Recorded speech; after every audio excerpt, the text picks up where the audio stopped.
Spike Chunsoft has announced that the previously Japan-only title, Natsu-Mon 20th Century Summer Kid, is heading to English-speaking territories on the Switch and Steam on August 6, 2024. Now, this is great news, as it brings this spiritual successor of sorts to the storied Japanese franchise Boku no Natsu Yasumi, or My Summer Vacation, to the West. Now, despite the pedigree of developer Millennium Kitchen, is this game worth looking at, or should this be left on the digital storefront? Let's go ahead and get into it. What's up, everybody? Danny from the Famicast here. If you're new to the channel, please be sure to sub, turn on notifications, all that type of stuff. If you sign off in the comments down below, we may get to it on our bi-weekly show called Famicast. Now, of course, you can also find this set of impressions over on our website, thefamicast.com. Today, though, we're letting you know what you can expect from Natsu-Mon 20th Century Summer Kid, as well as give you a little bit of background on the series that preceded it. Natsu-Mon has come to life through developers Millennium Kitchen and TOYBOX, while publishing duties are being handled by Spike Chunsoft. Now, the game originally came out in Japan on July 28, 2023 on the Switch, both physically and digitally. It was limited to Japanese language options, of course, at the time, and this is actually a kind of like a follow-up of sorts to another Millennium Kitchen project that came out on the Switch, Crayon Shinchan, Me and the Professor on Summer Vacation, The Endless 7-Day Journey. And actually, we have a preview of that. We have a look at the collector's version of that from when it came out here in Japan. And that game's actually available now in English. Now, what that game was essentially a take on the classic PlayStation exclusive series, Boku no Natsu Yasumi, or again, My Summer Vacation, with some additional flair from anime character Shinchan. The Boku no Natsu Yasumi series proved extremely popular upon its release on the PlayStation way back in 2000.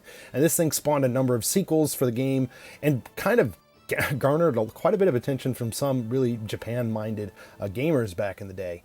Now, Natsu-Mon is a return to form of sorts, not relying on an established IP, which gives the devs quite a bit more freedom with the story and any licensing issues that might arise from international releases. Before we go ahead and get into things properly here, I do want to note that my experience here is based on the free demo that was available on the Japanese Switch eShop, basically starting from summer 2023.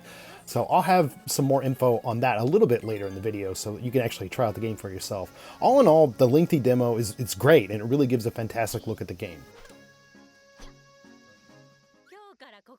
Natsu-Mon. It puts players in control of 10-year-old Satoru, and his family runs like this traveling circus and are visiting a small town over the summer, in Japan, obviously.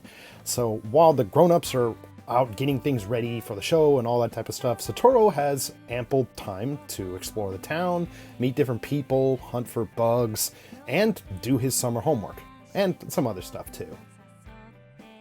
Gameplay here features an open-world style of gameplay that allows players to visit most places in town. Controls are pretty simple too, as Satoru can be controlled with the joystick.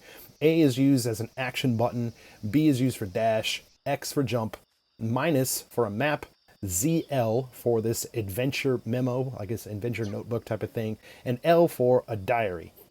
Now, I think the first few things there are pretty easy to understand, but the latter are kind of like hubs of information for Satoru's summer vacation, essentially.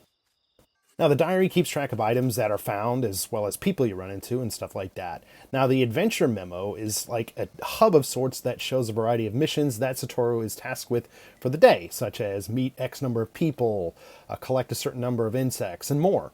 Overall, the gameplay feels pretty responsive and fluid. I think the addition of things like this map, the diary, this adventure memo pad, or whatever, this type of stuff can really help bring some focus to the game.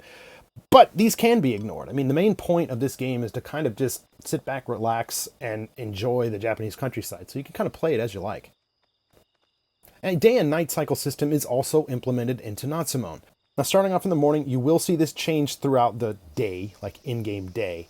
Now, not only that, but you can actually participate in various activities based on the time of day. You'll see people doing different routines, all sorts of stuff like that too. Now, being a kid, Satoru will, have to go home for dinner and stuff like that and do a couple of other things. But after that, players are free to basically take him on adventures up until about 10 p.m. at night. At that point, you have to go back to the house and go to bed and basically wind up the day. Natsu-Mon sports bright visuals with a unique cartoon-like art style. Character models are varied and animate pretty nicely. I think the shops and houses here too are pretty believable despite like, the kind of cartoony aesthetic. I think vegetation around the town, all that type of stuff, I think it looks absolutely fantastic. Now, of course, as is an issue with many Switch games, I think the level of detail here feels somewhat like low resolution or muted on Nintendo's console. I haven't played the Steam version, so I have no idea what that thing looks like, but I imagine it's not too much different. But, I mean, that's not to say that things look bad here by any stretch of the imagination. I think this art aesthetic overcomes this more than anything, and I think it brings a great-looking experience to the platform. So, I mean, yeah, it's not like 4K gonna knock your socks off or anything like that, but I think for what they're going for here, I think it does a pretty good job. Now, of course, in the Japanese version of the game is full of spoken and written Japanese.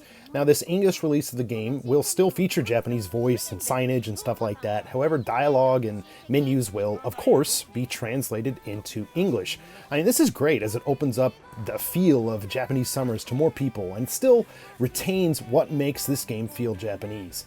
Now, on top of this, I think the rustic sounds of the Japanese countryside, they're on full display here. This includes the infamous cicadas, kind of like bustling small-town life sounds, and more. I think Natsu-Mon is pretty faithful to the general idea of what a Japanese small town would be like in the summer. As of right now, right this second, as I'm recording this, there is no English demo for the game, but you can try out the game via a demo from the Japanese Switch eShop. So if you have a Japanese My Nintendo account and you have that link to your Switch, all that type of stuff, you have a few options here. So first you can access the My Nintendo online store via web browsers, via a link that I'll have in our site article, or maybe even just down below in the description box. And you can download the demo there directly, as long as everything, like I said, is linked up properly.